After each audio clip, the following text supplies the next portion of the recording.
Hey everyone, Rich Gassaway here. Before I get into today's episode, I want to take a moment to talk about the Company Officer Development Institute program that I created.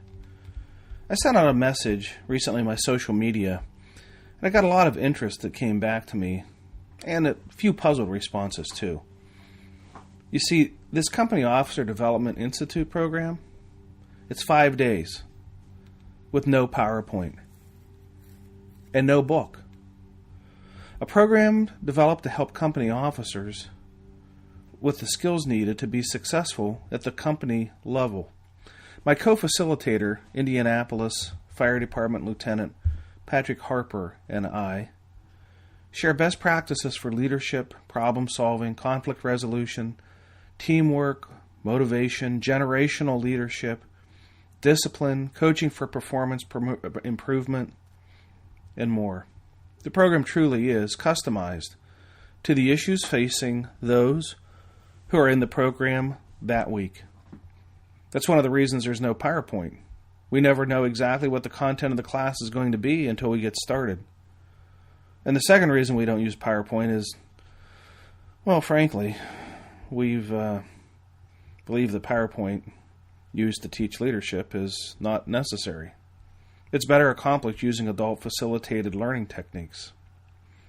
It's always amusing to me on Monday when we announce to the class that we're not going to use PowerPoint for the week, and we get these looks of confusion and bewilderment. It's predictable that that's going to happen. And then by Friday, the comments start to fly. Where did this week go? It seems like we just got started. Yes, when adults are engaged in the process of learning and not being lectured to, learning can be fun. And it sticks. And that's important. When I'm talking to a chief officer about why they might want to host the program, I explain it this way. We're going to teach your company officers the skills they need to keep problems out of your office. How to prevent and resolve problems at the company level, at their level, and not let them get to the chief's level or your level. In August, we completed our 29th offering of the week-long version of the Company Officer Development Institute. We also offer shorter versions for departments that can't do the full week and weekend programs for volunteer departments. If this sounds like something you're interested in, have your chief or training officer visit samatters.com and click on the Contact Us link, and we'll get a call set up to discuss the details of the program. It really is that easy.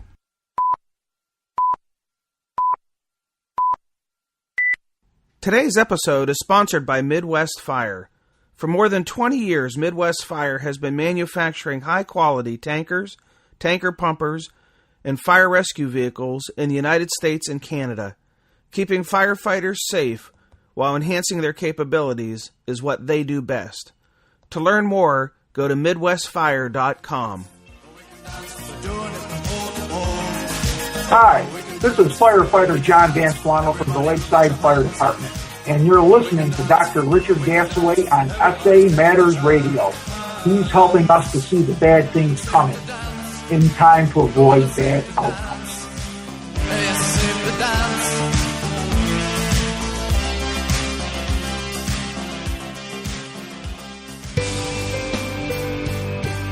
Hello and welcome to episode 128 of the Situational Awareness Matters radio show. I'm your host, Rich Gassaway. The purpose of this show is to improve situational awareness and decision-making for individuals and teams who work in high-risk, high-consequence environments. The SA Matters mission is simple, to help you see the bad things coming and time to avoid bad outcomes. I'm coming to you today from Cincinnati, Ohio, where I'm in town to deliver 2 programs for the International Association of Fire Chiefs Officer Development Program. The programs that I'm doing are on training for failure and flawed situational awareness. Thank you to the IAFC for the faith and confidence in my message to provide me with this opportunity. I sincerely appreciate it. Hey, I mentioned a few episodes ago that I'm soon going to be releasing the updated version of the Situational Awareness Matters Online Academy. This is the second swing at this. The first version was good, but the second one's even better. They're going to be little mini courses, somewhere between 30 minutes and 2 hours in length each. Department training officers will be able to track the participation of the members, and quizzes along the way will verify that knowledge is actually being transferred to the learner.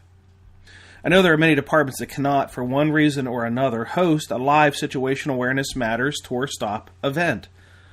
The Academy will make it affordable for all departments to get this valuable life-saving content taught by me. Your personnel will be able to take the classes in bite-sized increments, and the whole organization then can become proficient on situational awareness and high-risk decision-making.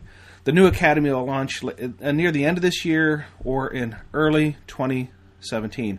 Why so long? Because I've hired professional curriculum developers to make sure that the Academy gives you a robust learning experience. It's going to be awesome. I am going to be doing some discounted pre-sales. So if you're looking to get in from the start, then keep listening here or watch my website or watch my newsletter for promotions and discounts. Or contact me through the SA Matters website and let me know you're interested in being part of the pre-sale discounts. Pre-sales should start, I'm guessing, sometime later this month or in November. And speaking of the newsletter, starting in September, the monthly newsletter became a weekly newsletter. The new format is much shorter and quicker to get through. The monthly newsletter had a lot of material in it. It was taking a lot of people a lot of time to get through it. So I shortened it to a weekly newsletter. My goal was to be able to get you to get through it in like 3 to 5 minutes.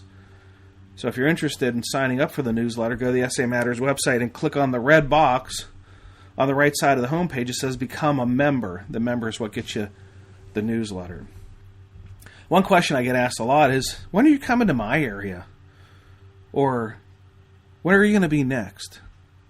It's really easy for you to find out because there's a link to my upcoming events schedule right on the SA Matters homepage. Just click on the blue box on the right side of the homepage. It says Upcoming Events Schedule. If you're interested in hosting a Situational Awareness Matters program yet in 2016 or in 2017 for your department or association, just contact me through the samatters.com website. Click on the Contact Us link. We'll get something set up for you. Don't wait. I'm actively booking the 2017 programs now, and to be fair, so there's no surprises, I'm announcing it that I'm going to be capping the number of programs I'm doing in 2017 to spend more time with my family. That's something I haven't been really good at in the past, and I'm resolving to be better at that. However, as demand has increased for the programs, I've also added a master instructor, someone who can teach the content as well as I can. But if you want that content from me, now's the time to get me on your schedule. Just swing by the SA Matters website and click on the Contact Us tab, and we'll get something set up for you. If you want to save some money, here's a tip for how you can host a program at a reduced cost. I schedule many what I call companion programs. These are programs on adjoining days to other programs. So if you see I'm going to be delivering a program within a couple hours of you, and you want to tag along, contact me. You can save as much as 20% on the program cost being a companion program. Now, somebody had contacted me recently about being a companion. After I run and calculated the cost, his savings wasn't 20%. It was 37% off the regular program fee. They weren't terribly disappointed about that. I do roughly 30 companion programs each year. No one ever complains about saving money on the travel costs. That's what I call a win-win. In today's feature segment, I'm going to interview Norfolk Fire Rescue Lieutenant Jarrod Sergi. And we're going to talk about sleep inertia, a phenomenon that I talk about in my classes. And then Jarrod contacted me and said, "Oh, Rich, that thing that you talked about in class, yeah, it happened to us." And he told me about it, and I said, "Well, Jarrod, I'd like to have you on as a guest so that you can share with the listeners that the fact is that the things that I talk about really do happen to real firefighters, because sometimes people just think I'm talking about theories." And he's like, "Oh, no theory. This one's for real." So I'm going to get right into the feature segment, and when I'm done, stick around because I'm going to announce where the upcoming Situational Awareness Matters tour stop events are going to be held at. Okay, let's jump into the feature segment, my interview with Jarrod Sergi, Lieutenant from Norfolk Fire Rescue. All right, so in August of this year, I was I ended up going to 2 reported residential structure fires in the city of Norfolk where I work for Norfolk Fire Rescue. And just a little bit about that city. It's right in the mid-Atlantic, East Coast Fire Department. We have 14 stations with 14 engines. We have 7 ladder companies, and we have 2 heavy rescue companies. And we serve a population of between 250 to 300,000 citizens, and then we have a very large military population that resides there as well. So as far as what's on our apparatus, we carry 4 firefighters on the engine, 3 on the ladder, and then 3 on our heavy rescues as well. Then is the city kind of cut into districts or battalions or something that? It is. So we have 3 battalions. Battalion 1 is where I'm stationed at, but it's divided into 3 battalions in the city. Okay. All right. Keep going. All right. So our standard response on a residential fire, you're going to get 3 engine companies, a ladder company, a heavy rescue, a battalion chief, and a medic unit. If we respond to a commercial fire, you're going to get an additional ladder that comes along with that. So that's our standard response.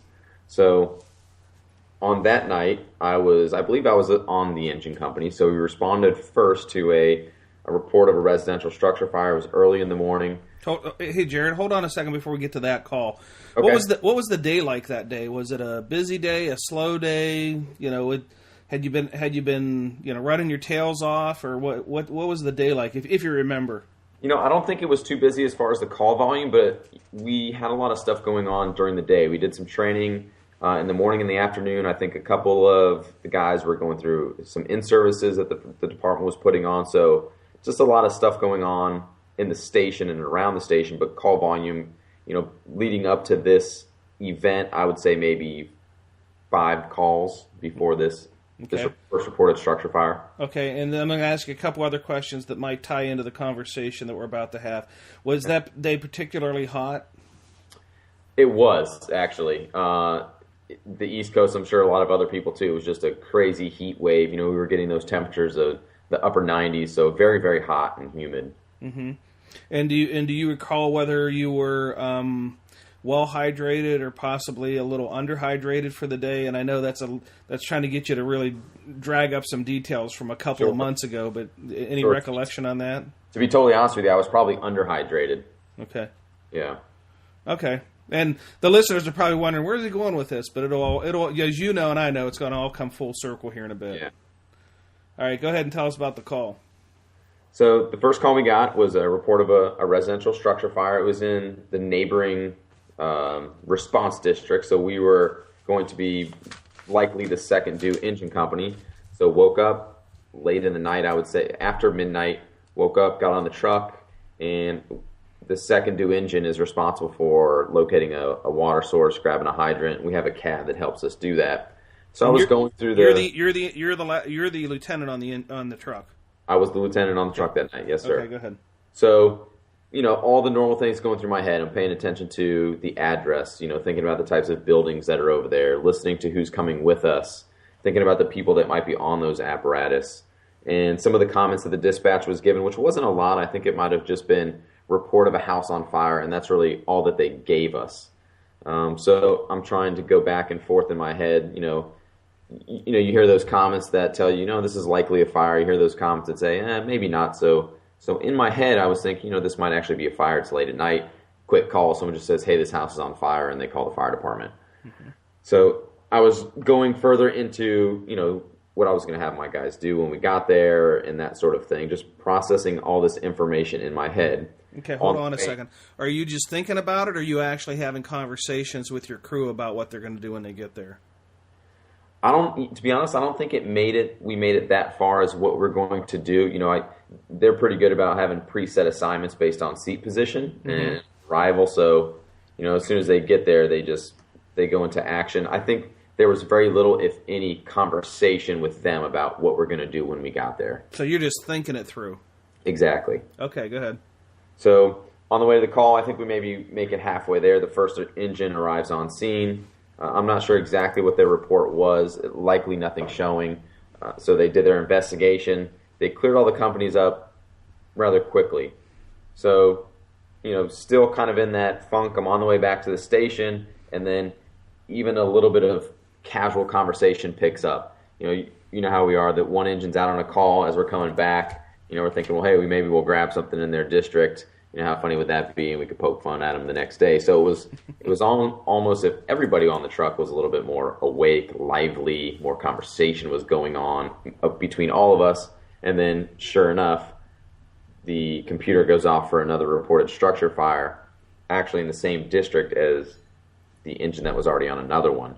So now going through this one, the conversation picked up between our crew about, hey, we're definitely going to be first in on this. Engine 2 is on that other call.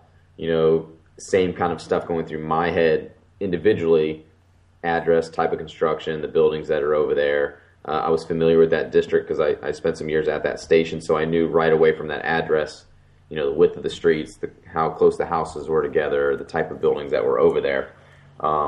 So again, there was slightly more conversation with the crew just because we changed kind of our way of thinking. We went from expecting to be second in to now we're going to be first arriving.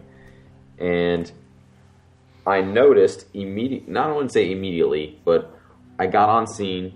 I gave my size up, which I thought was pretty clear and precise. There was nothing showing, so as far as sizing it up, not a whole lot of stress. It was pretty easy. I got off the truck. I walked around.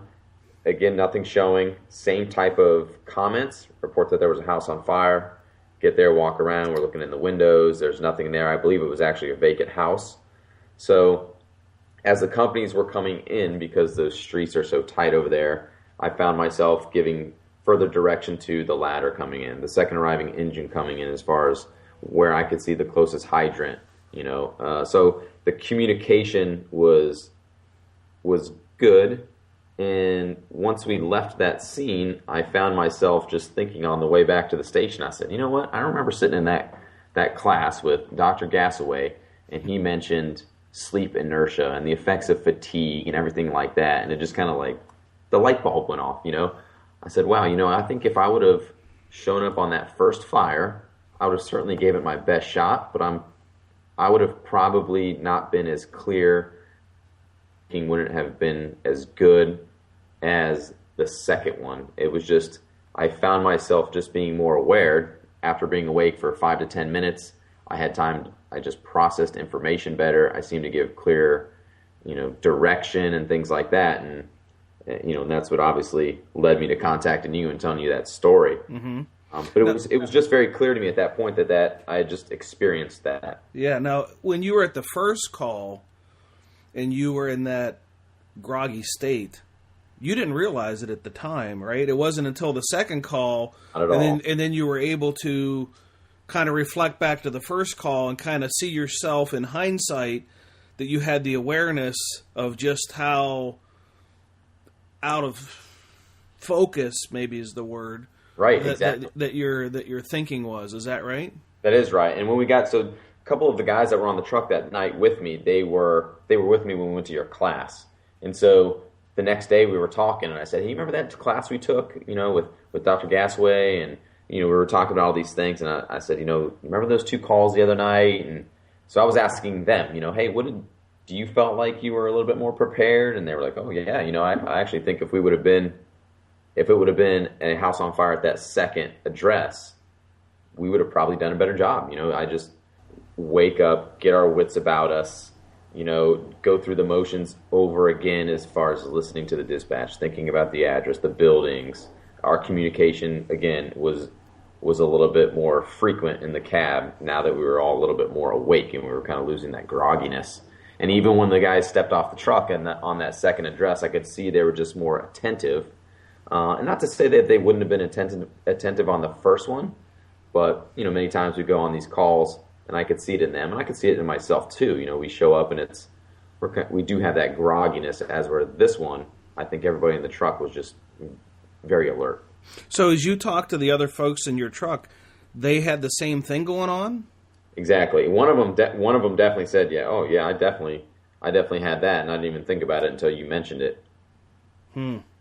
Now, as busy as Norfolk is, this is not the first time you guys have been on 2 back-to-back calls. So What's different? Do you think it's happened to you before, but the class then just made you more aware of it? Or do you think it's actually the first time it's ever happened to you? I think it's definitely happened to me more than once.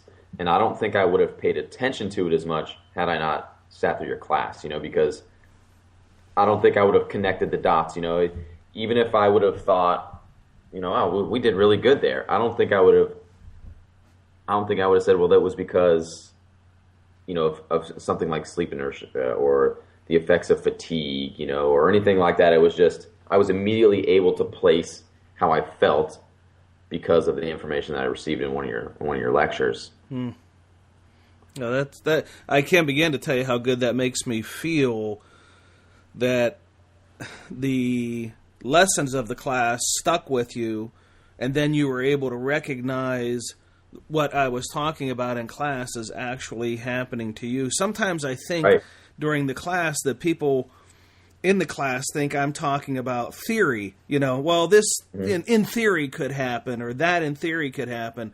And then along comes people like you and others who validate it. That's why I wanted to do the podcast, is you validate, no, that this is not just a theory of neuroscience. This fatigue and this inertia that occurs when you come straight out of sleep, straight into action is a real thing. And you and your crew were able to recognize that. And when we had that conversation, man, I tell you, that was very inspiring to me to have you reach out and say, I want you to know that what you taught at that class really did happen to me.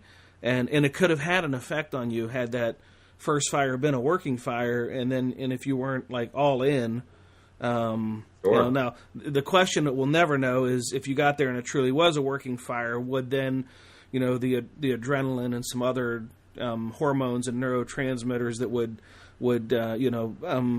raise your level of alertness, serotonin, norepinephrine, would these chemicals then bring you out of that groggy state into the hyper alert state that you would want to be in when you were operating?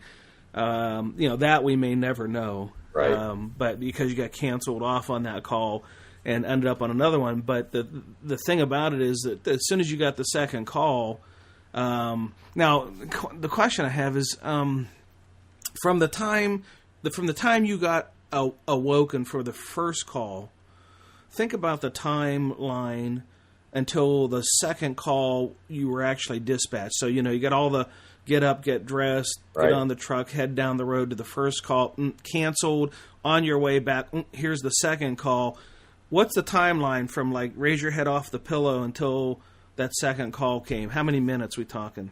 I would say probably 7 to 10 minutes at the most. Okay. And after being awake for 7 to 10 minutes, you noticed an appreciable change in your general level of alertness and your ability to process information, to think critically after that 7 to 10 minute window of being awake and moving about. Right, exactly right. And even, in fact, there's this same street. It's a one-way street that we commonly take back to our fire station. And I can almost remember the intersection where I just started the conversation like I was telling you, like, hey, how great would it be if, while Engine 2's over here, we snagged a fire from them. And it was just like, it was almost like once I initiated that conversation, I immediately felt just more aware, more ready, and same with the guys at the back. It was just a little more response and lively inside the cab. Now, the second call, maybe you said this and I just, maybe I zoned out for it. Was the second call working fire? It was not. It was same, I think it was the same exact comments, report house on fire, showed up and it was a vacant building. It was maybe just a false call or something, but enough where we had to get out and walk around, take a look, peek through the windows and all that kind of stuff, confirm with the caller, that we're actually at the right address and things like that. But it did not end up being a structure fire. Mm-hmm. Now, for the first call, you were going to be second in or third in, something like that? Correct. We would have likely been second in, which we would have been the water supply engine. Okay, and then for the second call, you would have been first in? Correct. Do you think that had anything to do with it? I think it probably did, to be honest with you, because, here I am going from a second arriving company, and not that I have to, not think, but you know how it is. I mean, everybody's waiting for the first engine to give these reports, to make these assignments. So it was, instead of worrying about 6 different assignments, I was worried about, let me grab this hydrant, give a good water supply, maybe pull a second line. Mm-hmm. So I went from that to all of a sudden, well, I better be on my game here because I got to size it up, give assignments. Many more things are going through my head, not just water supply, but water supply. Where am I going to take this first line? It's late at night. Am I going to need to call additional alarms? Are they going to be trapped? All those things. So definitely a lot more to think about on that second call. And do you think for the rest of your crew, as you go from being in a second in mindset to a first in mindset, do you think that the rest of the crew that also maybe elevates, within their mind, their level of seriousness about their first due responsibilities versus being, second due?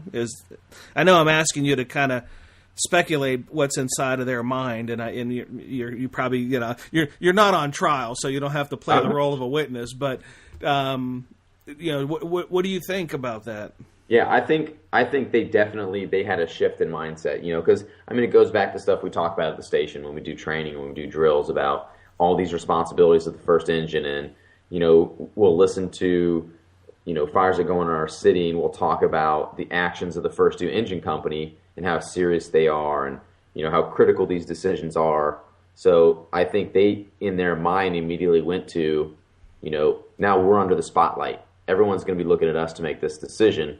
I better pull the right line. I better pull to the right place. All this kind of stuff. I think they felt the added pressure, if that's the right word, to get out there and make the right decisions. Mm-hmm.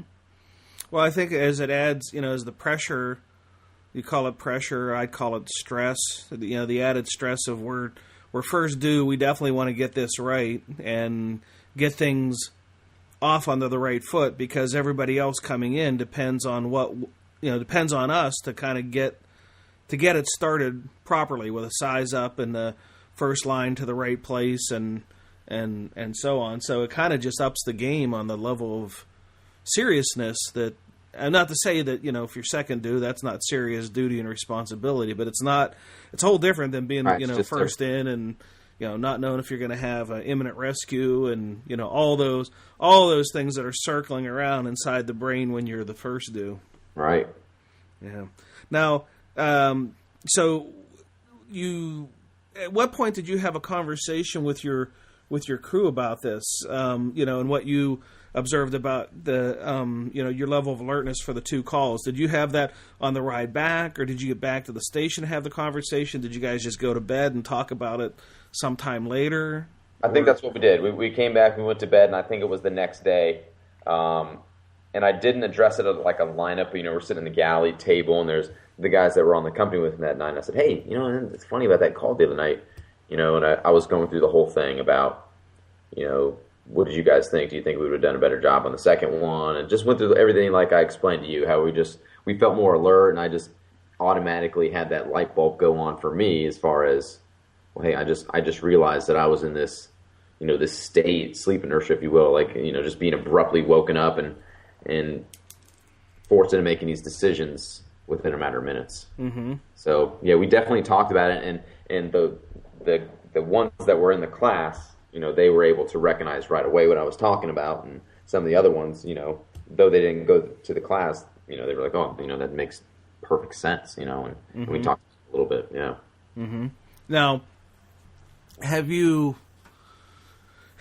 did you have subsequently any kind of discussion about any strategies that you all might do as a company for how to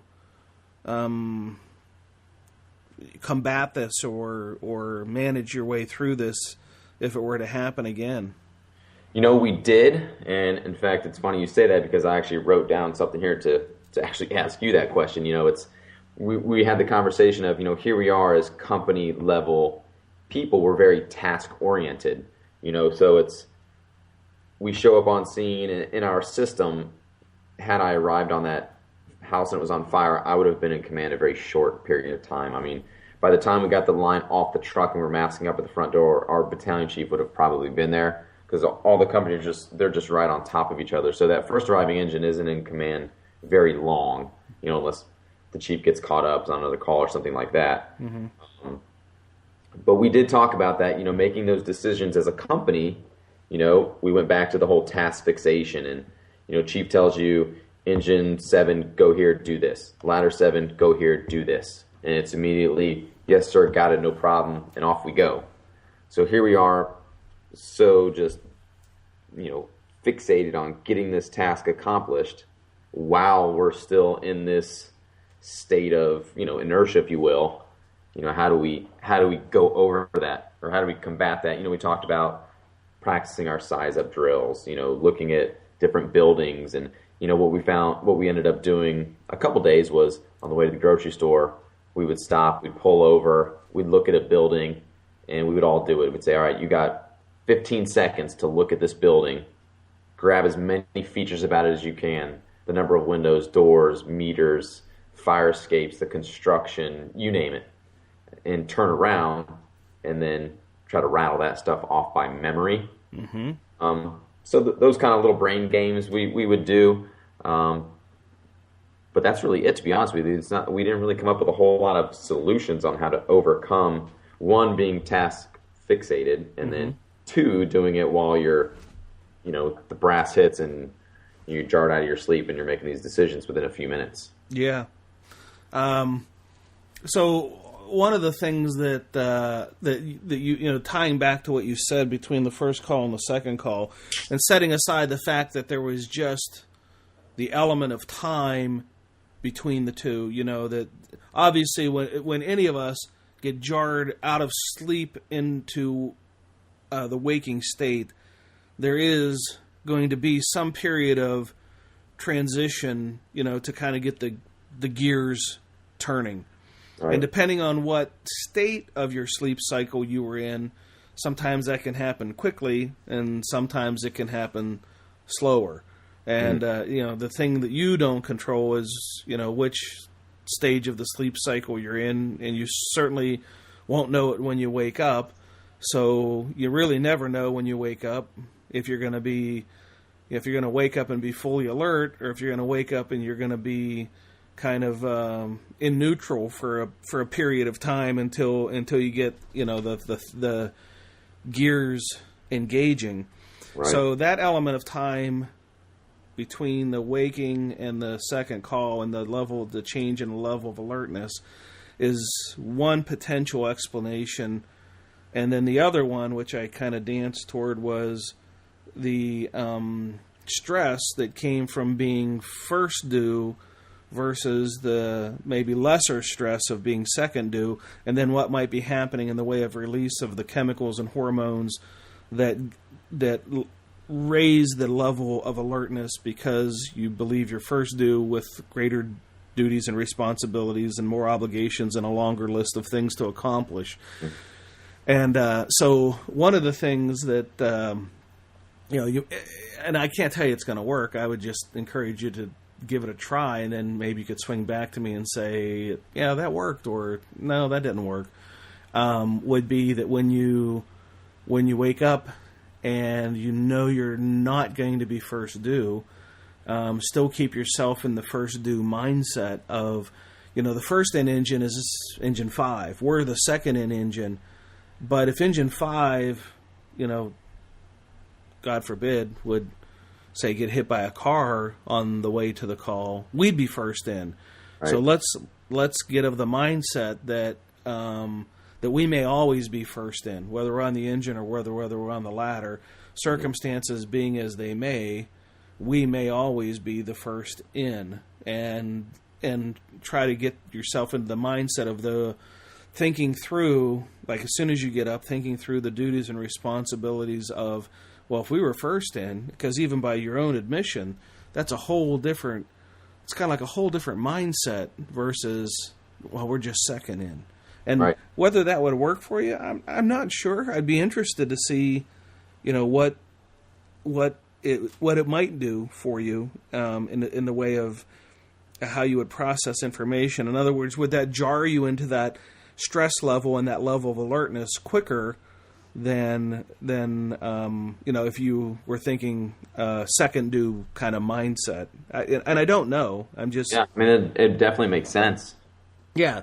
So that part of it I would call theory, right? Yeah. Because I can't tell you that I can't point to any testing that has been done, and I try not to speak a lot in speculation. So if it's something that I have that would sound plausible but hasn't been validated, then I always want to put that disclaimer in there. We're right. Talking about what might work, not a prescription for what will work, so that any listener out there doesn't think, oh, well, here's the solution to that.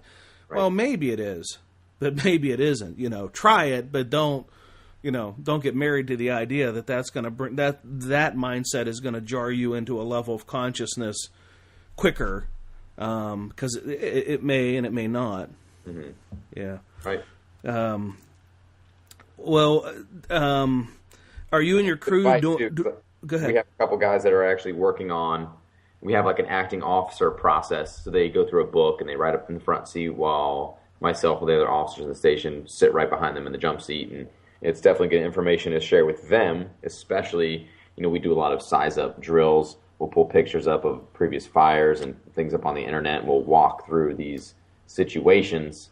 So I think that's a good, from Jump Street, this is a good mindset to try to put them into to see if that does help. Mm-hmm. Mm-hmm.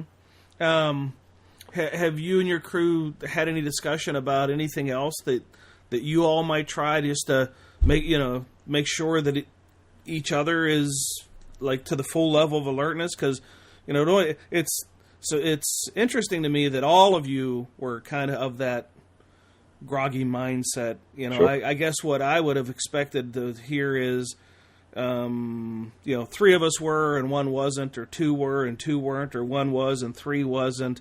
But to have the whole crew feel as though they were much more alert on the second call than they were on the first call, that means you got that on that first call, you got the whole company going down the road, perhaps being unaware of how zoned out, for lack of another word, right, that they are going to that first call. And is there anything that you all have talked about of what you could do in the moment to kind of help each other get to a higher level of alertness? Like, even just talking to each other a little more or something like that, instead of just being silent and running down the road. As I try to keep my kids alert, I tend to, if they're tired or whatever, I tend to talk to them to try to keep them, thinking, keep the wheels spinning kind of thing. Have you guys had any conversations or anything like that?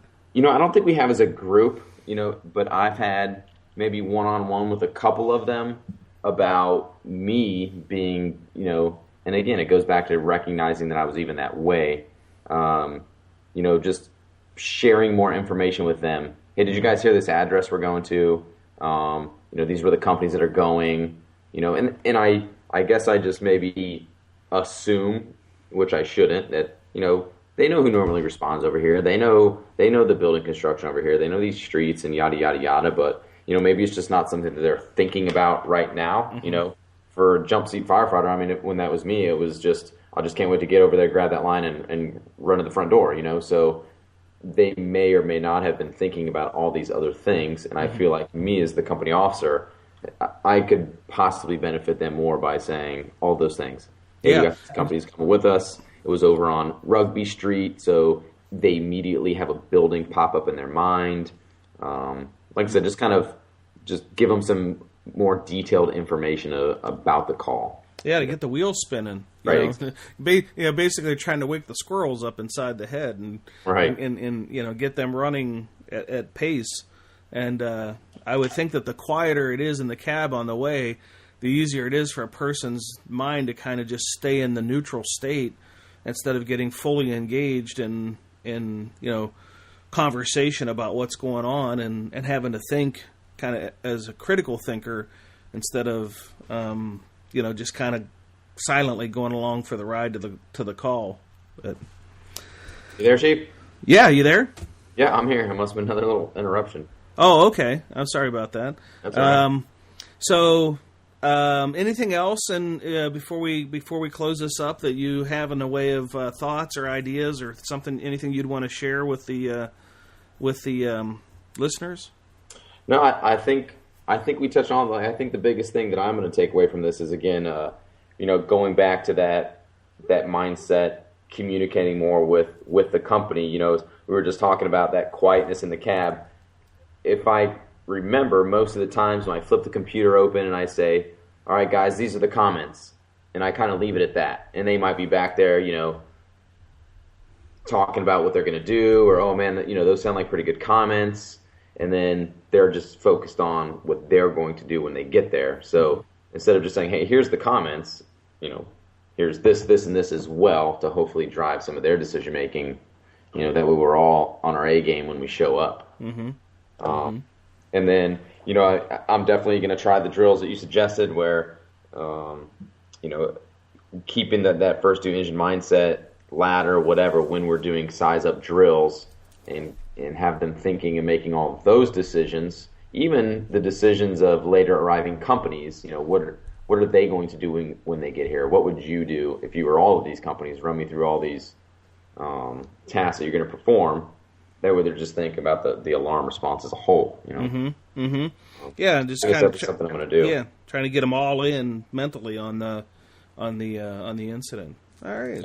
Well, Jerrod, thank you for coming on and giving me the gift of some of your time and sharing this experience. Like I say, as you tie it back to the class, that is just so valuable to me, and I think to the listeners to realize that the things that are being taught in these classes are the things that are happening to real firefighters on the street with potential for real consequences. On this particular one, no real consequences, but I think it might have served in part as a wake-up call to you. Maybe that's not the right cliche to say wake-up call when we're talking about things related to sleep and fatigue, but it certainly puts you on a level of alertness of your own potential to have this happen to you again. That first time, no bad outcome, but I think going forward, you now can be more alert to the potential of having this sleep inertia and the potential consequence for you and your crew.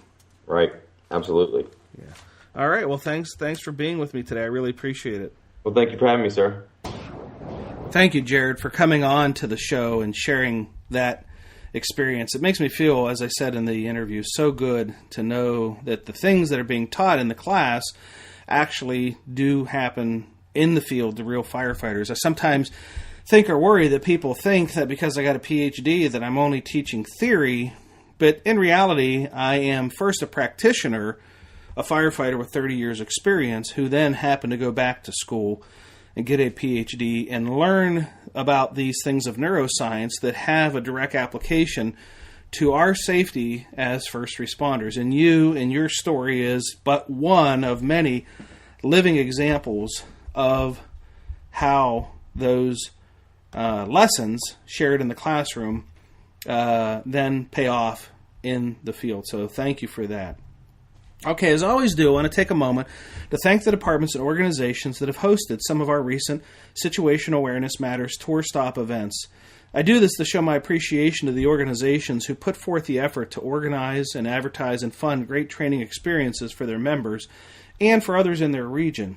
Your effort to bring this valuable and powerful training on situational awareness and high-risk decision-making to your members are greatly appreciated.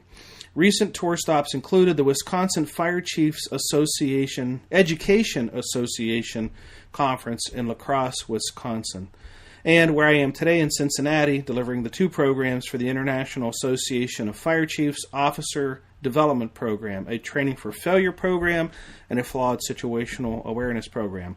By the time this podcast airs, I will have completed programs for the Welcome Fire Department in Fairmont, Minnesota. This program was sponsored in part by our podcast sponsor, Midwest Fire. It was also funded by a grant from the Minnesota Board of Fire Training and Education. And thank you, Steve Flaherty and the board, for funding the training program in Fairmont. And by the time this episode airs, I will have also been to Sioux Falls Fire Department, where I will do a situational awareness roundtable program in the afternoon, and then a keynote for the recruit class graduation in the evening. And also, by the time this episode airs, I will have done a program for the Howard Fire Department in Howard, South Dakota, and that program was also sponsored in part by this podcast sponsor, Midwest Fire. After the Howard program, I will be taking a couple of weeks off to work on the online academy. I'm really excited about the release of the academy, and really just looking forward to being able to share this valuable life-saving content with everyone at affordable price and online format. Then I'll be back on the road October 17th. I'll be doing a program for the Montana Association of Public Safety Communications Officials in Great Falls, Montana. 2 programs, actually. One for telecommunicators called Do You See What I Hear? Making the connection between situational awareness of telecommunicators and situational awareness of street responders. And then a leadership program called Leaders Toolbox. October 19th, I'll be at the Firehouse Expo in Nashville, Tennessee, a full-day situational awareness program there. October 28th, I'll be at the North Dakota Hazardous Materials Conference in Bismarck, and I'm delivering 3 situational awareness programs there. Thanks so much to the program's hosts, and here's hoping there'll be a tour stop near you, and we'll get a chance to meet up. While I was delivering programs in southwest Minnesota earlier in 2016, I had an opportunity to stop by and visit my awesome, amazing, totally rad sponsor, Midwest Fire. They make these all poly-bodied fire apparatus. Plastic. Poly. But not the kind of plastic you'd think about. When I was there, I saw a piece of this poly that had been shot with a .38 caliber pistol, and it only put a blemish on the poly. It didn't even penetrate it. It ricocheted. Imagine poly with that kind of resiliency. And it's going to change the industry, I'm telling you. If you're serious about getting a fire truck, check out MidwestFire.com. Anyhow, while I was there, I got a chance to sit down and talk to a few of their employees about what separates Midwest Fire from their competitors. So I asked account executive Dalton Lingbeck about why Midwest Fire doesn't have a dealer network. Imagine a fire truck apparatus builder without a dealer network. Here's what Dalton had to say. Okay, Dalton, I got a question for you. No dealer network. What's up with that? Are you guys just not big enough to have a dealer network, or what's the strategy here for not having a dealer network for a fire truck manufacturer? That's a little bit out of the norm. Yeah, no, it's not that we're not big enough. It's really because we actually had people that have come to us and want to be dealers for us, and it's more of a strategy for us to be more direct with the customer. We really want to have direct communication with them, and with the benefit for them as well is that they have direct communication with manufacturing. So really the beautiful thing is that when customers call us and talk to us about trucks, they're talking to an account representative at the facility. So if they have questions that we can't answer, we're 10 steps away from engineering, we're 20 steps away from production. So getting the answers to their questions is really efficient and really easy. It really keeps costs down as well. When you deal with the big guys and they have big dealer networks, they have commission structures for their dealers. You're dealing with a middleman where we don't have those costs. So we look after our customers, make sure that their trucks are affordable, and we make them even more affordable with not having those dealer networks. And then finally, miscommunication is minimal, basically because, like I said, you're dealing with us at the manufacturer facility. We make contact really efficient, and it's just direct, so it's really nice. Yeah. So if I go to a conference and I see a manufacturer, they have some trucks there, and their booth is just swarming with people, and I'm not guessing, I know those are all their dealer reps. And then I walk over to Midwest Fire, and I see your apparatus on display, and I see some of your people there. Those aren't dealer reps. Those are people from right here in Laverne, Minnesota, that have gone to the conference. And you're talking to the direct people that are going to watch that truck being built beyond the walls that we're sitting in. Exactly, yeah. So we don't bring anybody else except people that work and are employed by Midwest Fire. You'll see in our booth, you'll see a variety. You'll see the account representatives, so your sales guys, and then you'll see some years we bring engineering, some years we bring people from the shop, on the shop floor from production. Our CEO, Sarah Atchison, is there every single year. You can talk to her. We bring people from the office. It's just it's everyone you talk to is directly here at the facility in Laverne, and it's nice. Yeah. So if you're wondering what differentiates Midwest Fire from their competitors, there you have it, right from the horse's mouth. So check them out at MidwestFire.com. Thank you, Midwest Fire President Sarah Atchison, and all your staff for your awesome commitment to improving first responder safety. I really, really appreciate your support of my mission. If you're interested in seeing all the locations for upcoming Situational Awareness Matters tour stops, head over to the website, samatters.com. Click on the blue box on the right side of the homepage labeled Upcoming Events Schedule. The schedule changes often, so check back every once in a while. I want to share some feedback that I received from some of the participants of live events. I don't share this feedback to brag, but rather to show my appreciation for those who inspired by my message enough to take the time to send me their encouragement. So this first one is from Tyler Council that says, Rich, I really enjoyed your whole presentation yesterday. I do feel I was drawn toward the training for failure portion of it because I felt like I could really compare and relate to that portion. I am a new ACO in my fire department, and that's why I was in the course, because I'm totally new into the officer role. But the Training for Failure program truly opened my eyes to the way we're training and making it more realistic. I'm even already in contact with the chief and looking at getting the SimsUShare software for our department. I will definitely keep you in mind if our department or other departments around us want to host a training event on these topics. Thank you, Tyler. This next one comes from Mike Staub from the Xenia Fire Department. Chief Gasway, I really enjoyed your program. My captain and I are planning to use some of the ideas in our live fire training trailer this month, particularly using the go and no-go scenarios and using the video simulation that you showed for Size Up. I'd like to attend the full day lecture, so please send me any information when you are in our area. Mike Staub from Xenia Fire. Thank you, gentlemen. I really appreciate your feedback. If you want to send me feedback, I'd love to hear from you about the podcast, the blog, anything on the live event. Just visit the website and click on the Contact Us link. You can also shoot me a message on Facebook, Twitter, or LinkedIn. If you'd like to learn more about the program that they were talking about, which was the Training for Failure program, you can visit the SA Matters store, and there's a training video in there called Training for Failure. All right, I have a big favor to ask. Need some mutual aid from you. If you're listening to this podcast, and you've been listening to it for a while, and you like it, help me out by going over to iTunes and giving it a rating or a review. I mean, I ask this in darn near every episode. Step up, help me out. To give you some perspective, this is the 128th weekly episode. This show has been running for almost 2.5 years. I've never missed posting a podcast on a Tuesday from the beginning. There have been over 150,000 downloads of the episodes of this podcast show. And as of today, on iTunes, there have been 29 ratings. 29.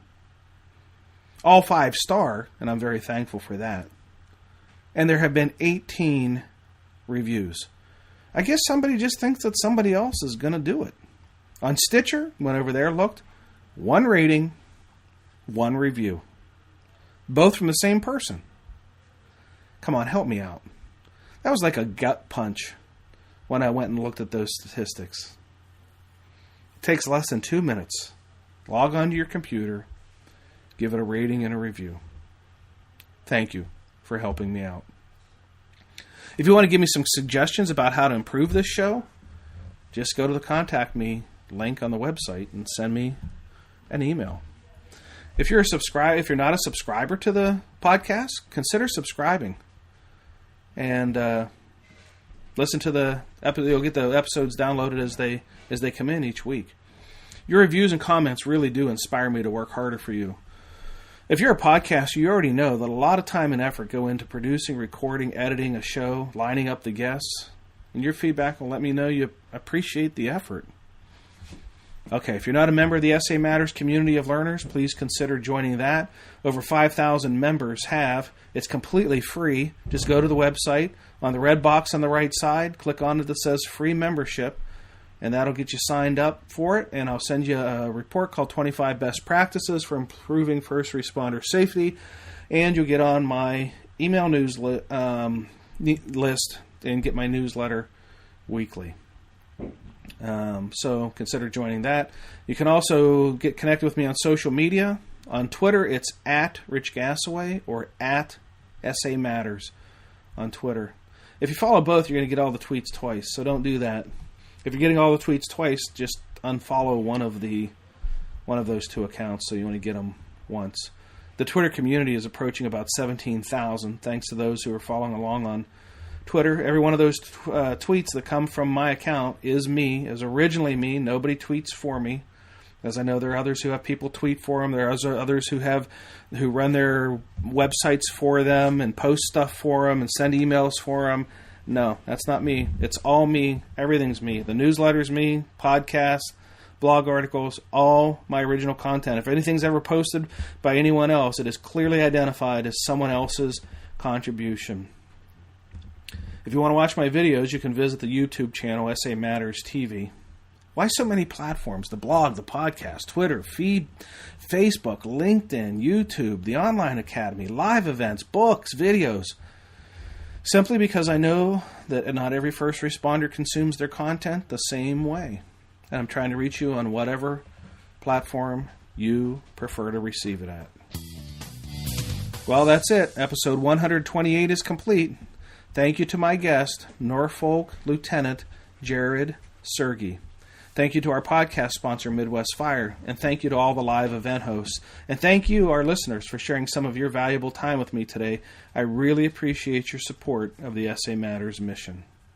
Be safe out there, and may the peace of the Lord and strong situational awareness be with you always.